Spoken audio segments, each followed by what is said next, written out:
सन 1929 के दिसंबर में लाहौर में भारतीय राष्ट्रीय कांग्रेस का अधिवेशन पंडित जवाहरलाल नेहरू की अध्यक्षता में हुआ, जिसमें प्रस्ताव पारित कर इस बात की घोषणा की गई कि यदि अंग्रेज सरकार 26 जनवरी 1930 तक भारत को स्वायत्त उपनिवेश डोमिनियन का पद प्रदान नहीं करेगी, जिसके तहत भारत ब्रिटिश साम्राज्य में ही स्वशासित इकाई बन जाने, उस दिन भारत की पूर्ण स्वतंत्रता के निश्चय की घोषणा की और अपना सक्रिय आंदोलन आरंभ किया।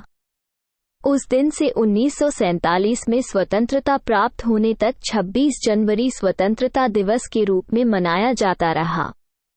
इसके पश्चात स्वतंत्रता प्राप्ति के वास्तविक दिन 15 अगस्त को भारत के स्वतंत्रता दिवस के रूप में स्वीकार किया गया।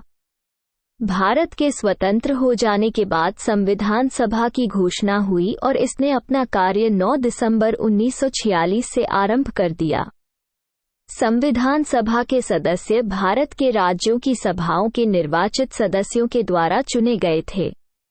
डॉक्टर शून्य भीमराव अंबेडकर, जवाहरलाल नेहरू, डॉक्टर राजेंद्र प्रसाद, सरदार वल्लभ भाई पटेल, मौलाना अबुल कलाम आजाद आदि इस सभा के प्रमुख सदस्य थे। संविधान निर्माण में कुल 22 समितियां थीं, जिसमें प्रारूप समिति, ड्राफ्टिंग कमेटी सबसे प्रमुख एवं महत्वपूर्ण समिति थी और इस समिति का कार्य संपूर्ण संविधान लिखना या निर्माण करना था।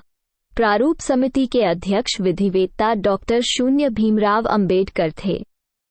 प्रारूप समिति ने और उसमें विशेष रूप से डॉक्टर अंबेडकर जी ने 2 वर्ष 11 माह 18 दिन में भारतीय संविधान का निर्माण किया और संविधान सभा के अध्यक्ष डॉक्टर राजेंद्र प्रसाद को 26 नवंबर 1949 को भारत का संविधान सुपुर्द किया।